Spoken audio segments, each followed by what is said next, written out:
warahmatullahi wabarakatuh. Alhamdulillahirabbil alamin.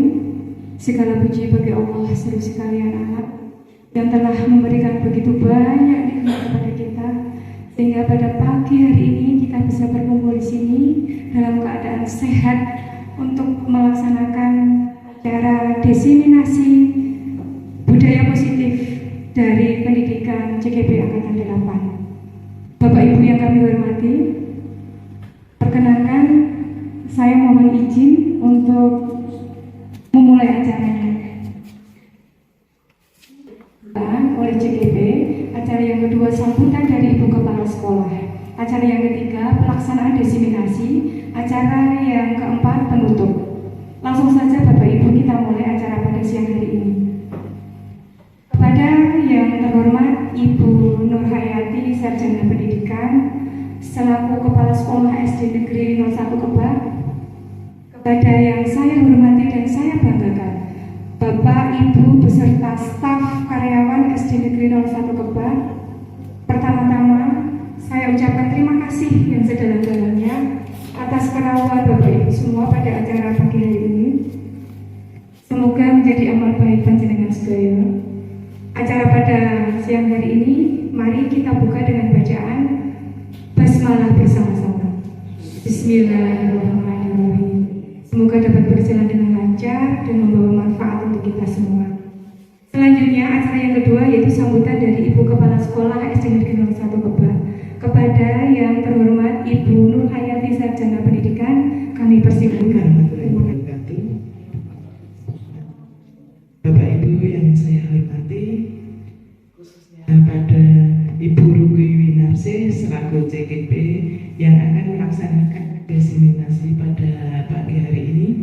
Marilah kita panjatkan puji syukur kehadirat Tuhan Yang Maha Esa, yang mana kita masih diberi nikmat sehat, nikmat sempat untuk mengadakan diseminasi pada pagi hari ini.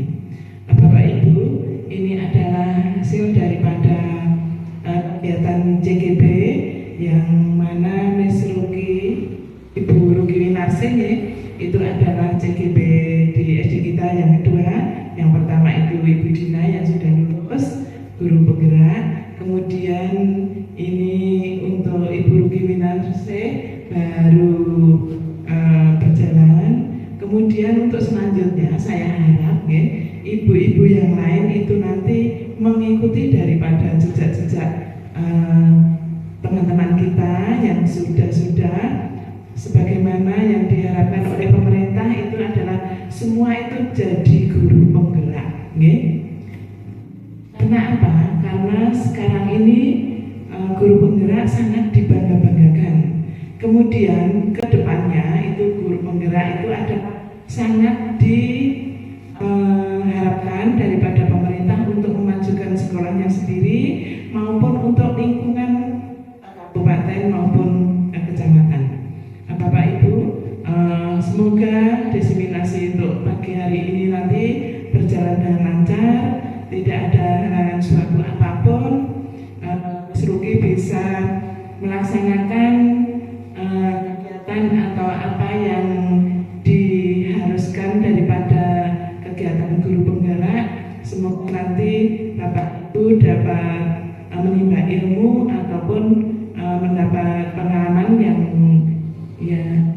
lebih baik dan pengalaman baru, dan semoga nanti hasil daripada diseminasi ini nanti dapat dipraktekkan oleh ibu-ibu di sekolah kita ini nanti. Semoga membawa berkah, membawa kemajuan, membawa prestasi yang lebih baik. Itu saja dari saya. Saya ucapkan terima kasih. Kalau ada yang salah mohon dimaafkan. Sekian, wassalamualaikum warahmatullahi wabarakatuh. Sambutan yang disampaikan oleh Ibu Kepala Sekolah. Bapak Ibu yang saya hormati, masih semangat? Masih. Oke, sebelum masuk ke acara ini diseminasi ada ice breaking sebentar. Kalau saya teriak stand up berarti berdiri. Kalau sit down duduk. Nah, nanti dibalik. Kalau saya bilang stand up, Bapak Ibu dimohon untuk duduk. Sit down, Bapak Ibu dimohon untuk berdiri. Are you ready?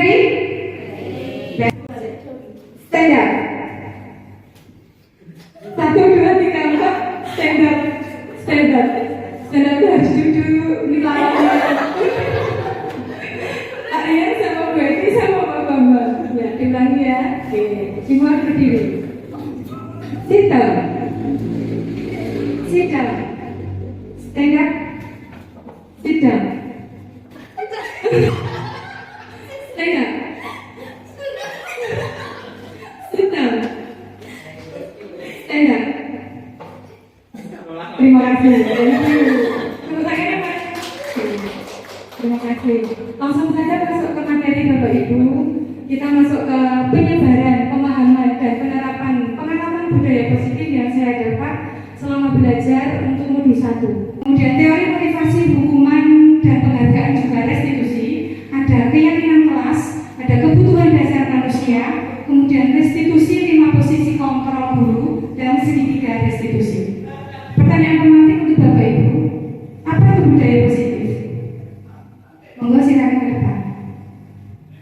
Budaya positif adalah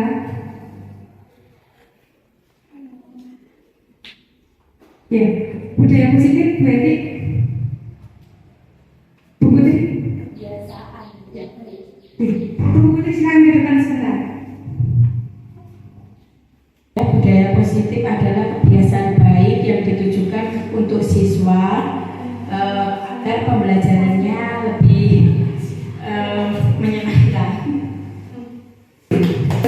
Ada jawaban yang lain dari Pak Danang. Budaya positif adalah sama. Ya, terima kasih. Budaya positif itu adalah nilai-nilai kebajikan yang kita yakini, yang kita laksanakan sehari-hari dan membudaya.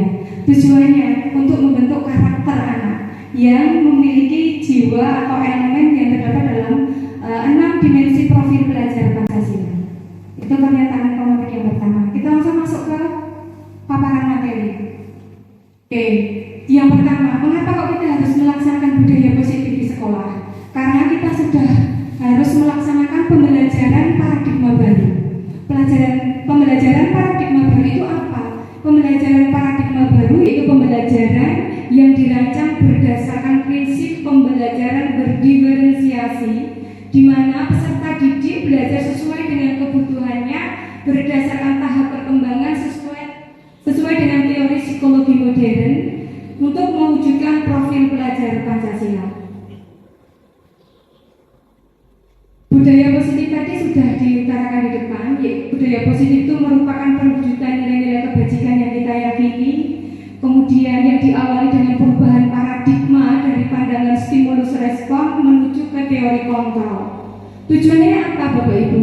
Tujuannya dengan budaya positif yang kita terapkan di lingkungan sekolah akan menumbuh kembangkan sikap toleransi, saling menghargai, gotong royong, kerjasama, kemudian akan membentuk karakter siswa yang disiplin, bertanggung jawab, mandiri, dan menimbulkan motivasi intrinsik dalam diri peserta didik untuk melakukan hal-hal positif tersebut. Kita sekarang masuk ke teori kontrol. Ya, menurut Stephen R. Covey dalam bukunya yang berjudul Principle Centered Leadership tahun 1991, beliau menyatakan bahwa kalau kita ingin membuat sebuah kemajuan atau perubahan secara perlahan ataupun sedikit-sedikit, kita harus mengubah pola pikir kita. Kita harus merubah konsep-konsep kita tentang dunia ini. Nah, perbedaan itu beliau utarakan dalam 2 pandangan, yaitu pandangan stimulus respon dan pandangan teori kontrol. Untuk stimulus respon berpandangan bahwa realitas kebutuhan manusia itu sama, jadi semua dipandang sama dengan kita. Namun untuk teori kontrol, realitas kebutuhan itu tidak sama. Masing-masing individu memiliki kebutuhan yang berbeda-beda. Kemudian semua orang melihat hal dengan kacamata yang sama, itu untuk stimulus respon. Sementara kalau teori kontrol, setiap orang memiliki pandangan yang berbeda tentang dunia ini. Terus kita mencoba mengubah orang agar berpandangan sama dengan kita untuk stimulus respon. Tapi untuk pandangan teori kontrol, kita berusaha untuk memahami pandangan orang yang berbeda dengan pandangan kita. Perilaku buruk dilihat sebagai suatu kesalahan untuk stimulus respon. Kalau untuk teori kontrol, semua perilaku memiliki tujuan. Untuk stimulus respon, orang lain bisa mengontrol saya. Namun untuk teori kontrol, hanya diri kita sendiri yang mampu mengontrol kita. Kemudian saya bisa mengontrol orang lain untuk stimulus respon. Ternyata untuk teori kontrol orang lain. Jadi yang bisa mengontrol diri kita adalah kita sendiri. Namun kita bisa mempengaruhi orang lain untuk melakukan sesuatu. Kemudian pemaksaan pada suatu saat, pemaksaan ada pada saat rujukan gagal. Namun untuk teori kontrol kita menjalankan atau berpandangan bahwa kolaborasi dan konsekuensi akan menciptakan pilihan-pilihan baru. Kemudian model berpikir menang dan kalah itu untuk stimulus respon. Sementara untuk teori kontrol kita berpikirnya win-win solution, yaitu menang-menang. Bapak Ibu, kita harus merubah paradigma kita dari stimulus respon menuju ke teori kontrol kalau kita ingin mengadakan perubahan ke arah positif. Teori positif ini akan menciptakan suasana dan rasa yang nyaman, aman, menyenangkan sehingga dapat memotivasi murid untuk semangat dalam belajar, mampu berpikir kritis, bertindak kreatif, inovatif sebagai proses memerdekakan mereka. Ya. Kemudian mereka bisa menjadi lebih disiplin, lebih mandiri dan bertanggung jawab. Budaya positif akan dapat membangun hubungan yang lebih baik antara seluruh warga sekolah. Jadi dengan hubungan baik itu akan menjalin komunikasi yang baik antar warga sekolah sehingga akan mendorong terwujudnya kolaborasi. Apabila sudah terjadi kolaborasi yang baik akan mendorong timbulnya kontribusi untuk mewujudkan perubahan positif di lingkungan sekolah. Nah, sekarang kita masuk ke disiplin positif dan nilai-nilai kebajikan universal. Makna disiplin itu sendiri, Bapak Ibu, ada yang tahu? Kita ayo disiplin, ayo disiplin. Disiplin itu pada umumnya memiliki makna belajar. Jadi kalau anak-anak untuk disuruh disiplin datang tepat waktu, berarti mereka mulai belajar untuk datang tepat waktu, mulai belajar untuk mengerjakan tugas tepat waktu gitu. Tapi kalau yang disebut dengan disiplin positif di sini adalah cara mengontrol diri dan menguasai diri untuk memilih tindakan yang mengacu pada nilai-nilai yang kita hargai, nilai-nilai yang kita yakini tadi, sehingga menimbulkan motivasi intrinsik dalam diri kita untuk melakukan tindakan itu. Jadi sudah ada kesadaran diri yang tumbuh dari dalam diri untuk melakukan budaya-budaya positif tersebut. Selanjutnya, nilai-nilai kebajikan universal antara lain adalah nilai keadilan, nilai keselamatan, tanggung jawab, kejujuran, disiplin, integritas, kepercayaan diri, dan kesabaran. Teori motivasi, hukuman, dan penghargaan serta restitusi.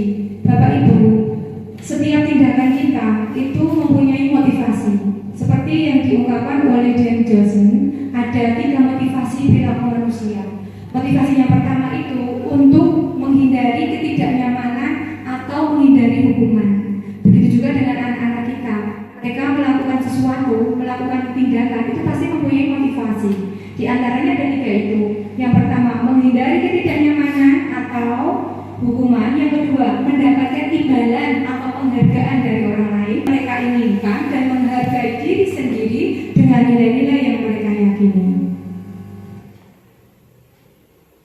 Perbedaan antara hukuman dan penghargaan. Perilaku kita dalam menghadapi permasalahan yang dihadapi oleh peserta didik ada di posisi mana? Nanti coba Bapak Ibu refleksikan ya. Ini perbedaan hukuman dan penghargaan dulu. Hukuman itu merupakan suatu bentuk pengendalian perilaku manusia yang bersifat tidak terencana, bersifat satu arah. Ya, satu arah itu maksudnya datangnya tuh hukuman langsung dari pemberi hukuman atau Bapak Ibu guru kepada penerima hukuman, biasanya siswa, tanpa ada kesepakatan. Kemudian hukuman itu bersifat memaksa dan akan menimbulkan hal-hal yang menyakitkan, menimbulkan atau berakibat rasa dendam pada diri anak yang kita hukum, kemudian menciptakan identitas gagal buat mereka. Sementara kalau penghargaan itu merupakan bentuk pengendalian perilaku manusia yang berupa benda atau peristiwa yang diinginkan tapi dengan suatu kesepakatan.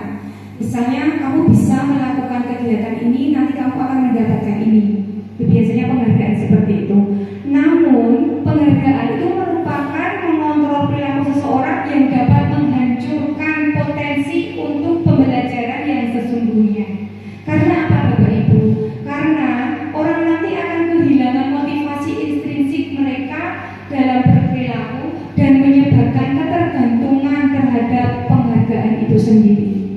Nah, di sini mungkin di hati benak Bapak Ibu berpikiran, oh berarti tidak boleh dong memberikan penghargaan atau reward.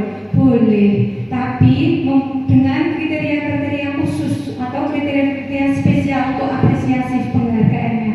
Misalnya bisa dengan penghargaan secara khusus, kemudian penghargaan secara perseorangan, penghargaan secara berkelompok, atau penghargaan yang dinilai sebagai proses.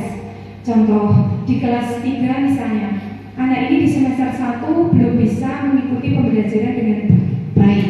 Kemudian pas saat semester 2 ada begitu banyak prospek yang dia dapat, berarti progresnya sangat bagus. Itu Bapak Ibu bisa memberikan penghargaan sebagai apresiasi positif terhadap perubahan sikap dan perilaku anak tersebut. Ini berarti bentuk penghargaannya berupa perseorangan.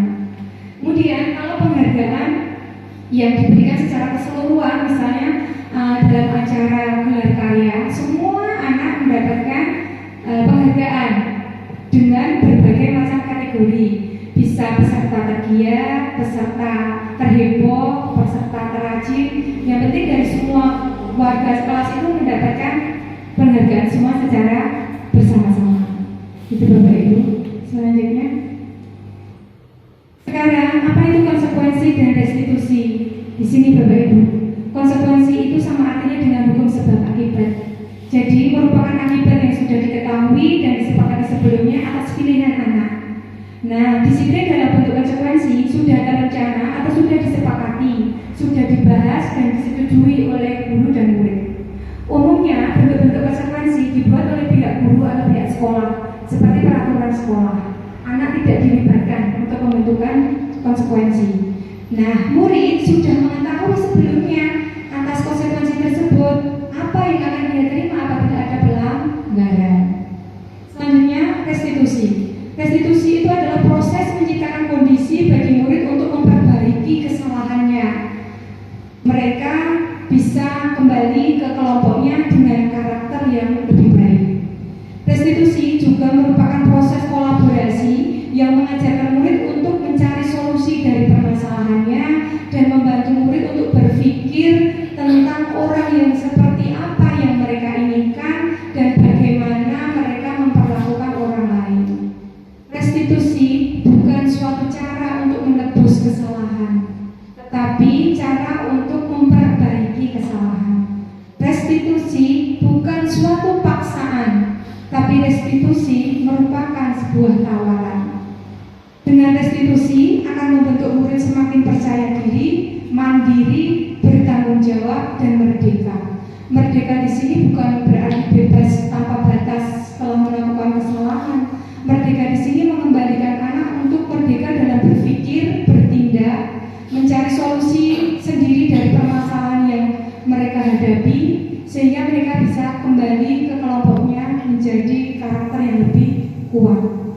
Bapak Ibu, keyakinan kelas ini adalah jujur saja materi yang saya dapat dan saya belum pernah melaksanakan ini. Insya Allah ini akan saya laksanakan besok. Yang saya tahu yang sudah melaksanakan keyakinan kelas ini adalah Ibu Dina di kelas 4 tahun kemarin. Dan saya juga sudah survei di kelas-kelas yang lain belum melakukan keyakinan kelas itu. Apa itu keyakinan kelas, Bapak Ibu? Keyakinan kelas merupakan nilai-nilai kebajikan universal yang disepakati secara tersirat dan tersurat lepas dari latar belakang sara. Kesepakatan kelas ini merupakan strategi pendekatan mendidik anak agar melaksanakan nilai-nilai kebajikan universal atau berdisiplin positif di lingkungan kelas dengan didasari motivasi intrinsik. Dan kesepakatan kelas ini dibuat berdasarkan kesepakatan antara warga kelas, berarti antara murid dengan guru, dengan tujuan dengan kesepakatan kelas ini dapat menciptakan suasana belajar yang nyaman, aman, dan saling menghormati. Kebutuhan dasar manusia. Bapak Ibu, setiap tindakan manusia pasti memiliki tujuan, baik itu tindakan yang positif maupun tindakan yang negatif. Ada 5 dasar kebutuhan manusia. Yang pertama itu bertahan hidup atau survival, kemudian kasih sayang atau rasa diterima itu love and belonging, kemudian kebebasan itu freedom, kesenangan yaitu fun, dan penguasaan yaitu power. Jadi saat anak-anak kita melakukan suatu tindakan yang menyimpang dari nilai-nilai budaya positif, kita harus mengetahui dulu kebutuhan apa yang sedang mereka penuhi. Dengan kita mengetahui kebutuhan apa yang mereka coba penuhi, apakah mereka ingin memenuhi kebutuhan kasih sayang, atau apakah mereka ingin memenuhi kebutuhan kebebasan atau fun atau power, kita bisa mengambil langkah-langkah restitusi dengan tepat untuk mengembalikan anak tersebut ke dalam kelompoknya dengan karakter yang lebih baik, dengan karakter yang lebih kuat.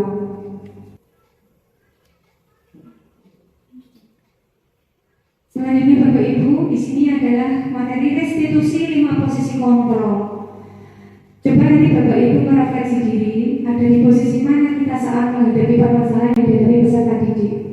Apakah di posisi yang pertama sebagai seorang penghukum, menggunakan nada suara yang tinggi, marah, dan berdampak negatif pada siswa. Siswa akan marah juga, kemudian siswa akan merasa sakit hati dan bahkan timbul rasa dendam. Kemudian, apakah kita ada di posisi yang kedua, yaitu pembuat merasa bersalah? Biasanya guru dalam menegur siswa atau dalam menyelesaikan permasalahan siswa itu menggunakan suara lembut, halus, memelas, dan dampaknya bagi siswa akan merasa sedih, bersalah, kecewa, dan bahkan siswa akan menjadi malu. Posisi kontrol teman. Untuk posisi kontrol yang ketiga, menggunakan ekspresi yang akrab, ramah pada murid, kemudian tidak marah, bahkan saat kita menegur anak-anak dengan bercandaan. Nah, dampaknya, dampak yang positif, anak akan akrab dengan kita.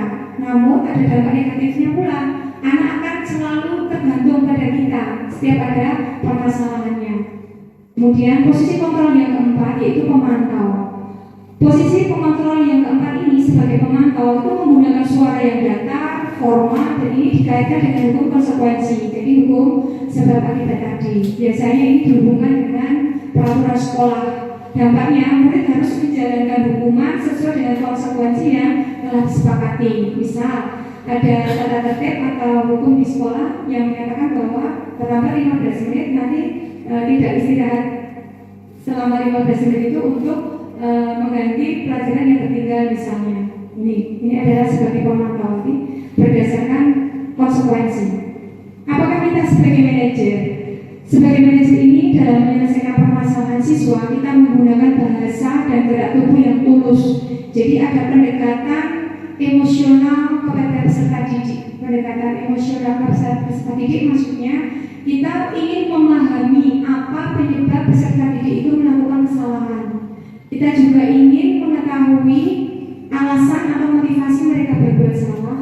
Kemudian kita mencoba mengarahkan mereka untuk mencari solusinya sendiri dan mengembalikan mereka ke keyakinan kelas yang telah dia langgar. Dampaknya dari posisi manajer ini adalah murid akan sadar akan kesalahannya, mencari solusinya sendiri, lebih mandiri, bertanggung jawab, dan merdeka.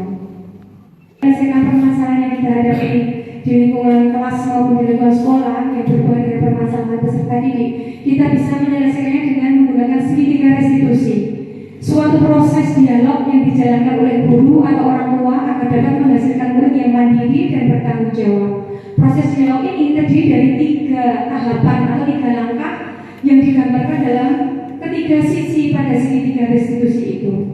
Tahapan yang pertama yaitu menstabilkan identitas.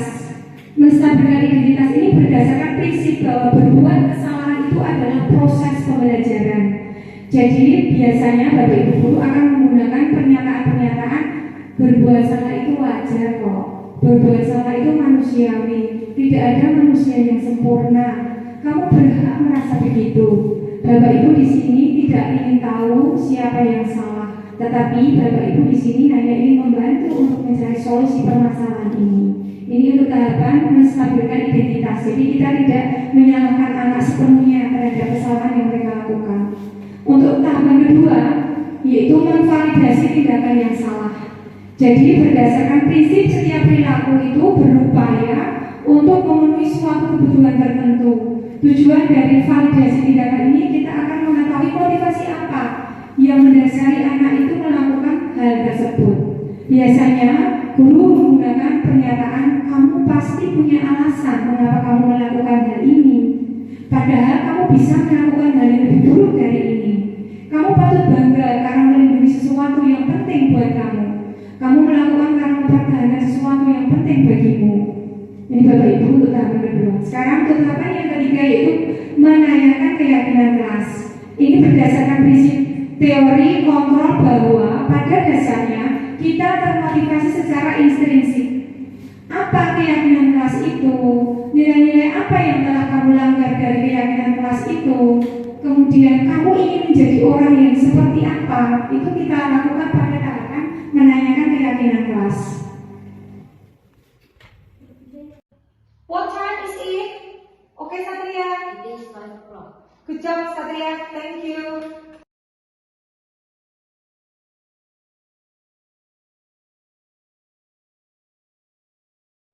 Selamat siang Agnia. Selamat siang, Miss.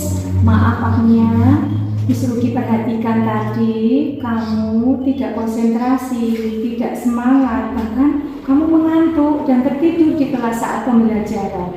Ada apa? Ya, Miss, maaf. Iya, tidak apa-apa Agnia. Semua orang pasti pernah melakukan kesalahan ini. Tapi tindakan kamu tadi tentu ada alasannya kan?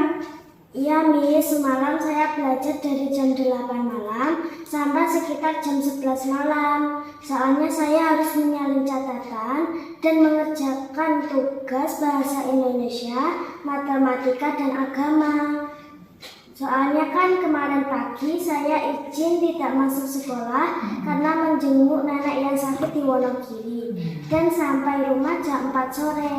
Lalu saya pinjam buku catatannya Balkis dan katanya harus dikembalikan hari ini, Miss. Oh iya Agnia, usaha kamu itu sudah bagus sekali. Kamu sudah berusaha untuk mengejar ketertinggalan materi kamu yang kemarin. Kamu sudah berusaha untuk mengembalikan buku Balkis tepat pada waktunya. Namun tindakan Agnia tadi yang tidak semangat, yang tidak konsentrasi, yang mengantuk, bahkan tertidur di kelas, kira-kira itu melanggar keyakinan kelas atau prinsip kamu tidak? Ya, Miss, melanggar keyakinan kelas dan juga prinsip saya. Keyakinan kelas apa yang sudah kamu langgar, Agnia? Terlibat aktif dalam pembelajaran, Miss. Oh iya, mengikuti pembelajaran dengan senang, semangat, aktif, penuh konsentrasi. Itu penting tidak buat Agnia? Penting, Miss. Mengapa? Karena saya dapat memahami materi pembelajaran dengan mudah dan dapat menyelesaikan tugas dengan tepat. Iya, bagus Agnia. Lalu, apa tindakan yang akan kamu lakukan ke depannya? Saya akan mengatur waktu belajar saya. Saya akan belajar lebih awal agar selesainya tidak terlalu malam dan tidak mengantuk keesokan harinya, Miss. Bagus Agnia, jika kamu sudah melakukan perbaikan itu, akan menjadi orang yang seperti apa nanti kamu? Saya akan menjadi orang yang lebih disiplin, bertanggung jawab, dan dapat membagi waktu belajar saya, Miss. Bagus Agnia. Ya, Miss, terima kasih. Sama-sama. Bapak Ibu, kita lanjutkan untuk penutup ya. Dalam penerapan program disiplin positif, hendaknya guru memiliki standar kepribadian, profesional, dan sosial yang baik, di mana guru mampu merefleksi dirinya dalam posisi kontrol saat ini, bagaimana perjalanan dirinya sebagai akom atau manajer yang menuntut murid-muridnya menjadi insan yang mandiri, merdeka, dan bertanggung jawab. Saya kutip dari Standar Nasional Pendidikan. Bapak Ibu, demikian tadi pemaparan materi budaya positif dari saya. Kurang lebihnya mohon maaf. Sekarang kita masuk ke sesi tanya jawab. Monggo. Assalamualaikum warahmatullahi wabarakatuh. Saya mau menanyakan dalam 5 posisi kontrol sebagai guru, kita itu seharusnya sebagai guru seperti apa? Dan tidak lanjutnya sebagai guru yang baik di kelas itu seperti apa? Mohon untuk hanya. Terima kasih. Wassalamualaikum warahmatullahi wabarakatuh. Terima kasih Bu Edi. Saya rasa Bu Edi sudah paham untuk menjadi guru yang baik itu ya bagaimana. Itu Bu Edi sebenarnya sudah paham ya. Yang bisa memfasilitasi segala kebutuhan peserta didik. Jadi orientasi kita kita untuk menjadi guru yang baik itu adalah peserta didik, dan peserta didik. Jadi menurut Ki Hajar Dewantoro, pembelajaran harus berpusat pada peserta didik. Apapun yang kita lakukan tujuannya untuk peserta didik. Untuk menanyakan yang 5 posisi kontrol itu ada di posisi mana kita seharusnya. Sekarang kita refleksi dulu sebentar Bapak Ibu.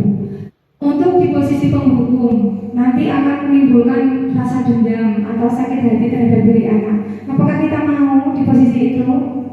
Ya, tidak. Untuk posisi yang kedua, membuat merasa bersalah. Dampaknya akan membuat anak semakin terkurung dalam perasaan kecewa, sedih karena dia bersalah, dan akan menyimpan nilai-nilai negatif itu, aura-aura negatif itu, atau perasaan-perasaan negatif itu ke dalam diri anak sehingga dia tertekan. Itu kita mau nggak seperti itu? Tidak juga. Selanjutnya di posisi yang ketiga sebagai teman. Walaupun kita bisa akrab dengan teman, tapi membuat peserta didik ketergantungan dengan kita. Apakah kita mau? Tentu juga tidak. Di posisi pemantau, kalau menurut saya, kalau kita belum bisa di posisi manajer, kita setidaknya harus berada di posisi pemantau. Di sini anak sudah bisa memahami konsekuensi apa yang akan mereka dapat apabila mereka melanggar keyakinan kelas. Walaupun untuk dampak jangka panjangnya di posisi pemantau ini juga kurang bagus bagi peserta didik, karena peserta didik masih mendapatkan hukuman di sini, jadi belum merdeka. Dan seharusnya kita ada di posisi manajer untuk mengembalikan anak kepada kelompoknya dengan karakter yang lebih kuat, anak menjadi lebih mandiri, lebih bertanggung jawab dan merdeka. Langkah-langkah kita bisa lakukan pada segitiga diskusi tadi untuk menghadapi permasalahan yang kita hadapi setiap hari pada anak-anak, supaya kita ada di posisi sebagai manajer, kita melaksanakan langkah-langkah segitiga restitusi. Yang pertama tadi ada menstabilkan identitas, yang kedua kemudian memvalidasi tindakan yang salah, dan langkah yang ketiga yaitu menanyakan keyakinan kelas. Itu jawaban dari saya, Ibu Etik, semoga bermanfaat. Terima kasih. Untuk kita masuk pada kegiatan refleksi pada kegiatan destinasi kita hari ini, kita menggunakan model 4P ya, ada peristiwa, perasaan, pembelajaran, dan penerapan ke depan. Monggo Ibu Dina. Baik, terima kasih Bu Luki. Materi hari ini sangat luar biasa sekali, ya. Banyak sekali materi-materi yang bermanfaat untuk kami, gitu. Untuk refleksi Bu, peristiwa yang saya alami, ya. Dengan materi Bu Luki tadi saya jadi tahu Bu, oh ternyata menghadapi murid itu seperti itu. Jangan menjadi penghukum dan lain sebagainya, gitu. Ya. Jadi kami lebih tahu bagaimana menempatkan diri di depan anak-anak seperti itu. Kemudian untuk perasaan, saya senang sekali Bu, senang, kemudian merasa tertantang juga untuk mengikuti apa yang guru kita disampaikan. Kemudian untuk pembelajaran hari ini, saya rasa ternyata saya masih banyak sekali kekurangan Bu. Setelah melihat materi guru Ki, ternyata guru itu harusnya seperti ini, gitu. Jadi saya semakin terbuka untuk melaksanakan hal-hal yang lebih positif. Kemudian yang terakhir untuk penerapan ke depan Bu, insya Allah saya akan mengaplikasikan materi-materi yang guru tadi berikan kepada anak saya. Terima kasih Ibu Dina atas penyampaian refleksinya. Bapak Ibu yang saya hormati, saya ucapkan terima kasih atas partisipasinya. Sebelum acara kita tutup, mari kita baca hamdalah bersama-sama. Alhamdulillahirrahmanirrahim. Terima kasih. Semangat. Wassalamualaikum warahmatullahi wabarakatuh. Assalamualaikum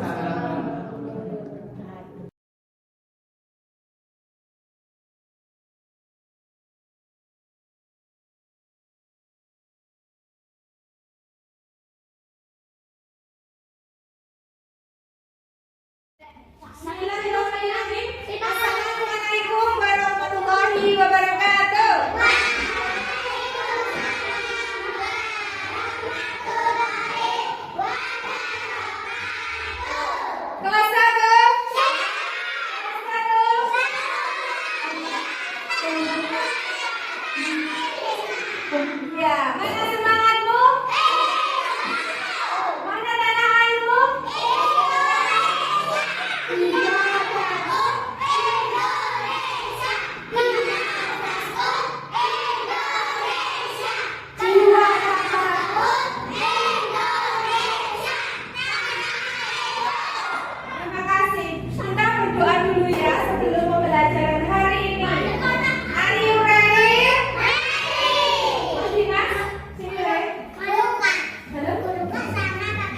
Iya, harus berangkat. Siap gerak, berdiri semua. Ya, pada sambil berdiri. Hormat semua. Tempat duduk kembali. Kembali duduk. Ya, masing-masing tempat duduk berdoa. Bismillahirrahmanirrahim.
pembelajaran kamu ikut terlibat aktif atau diem saja? Terlibat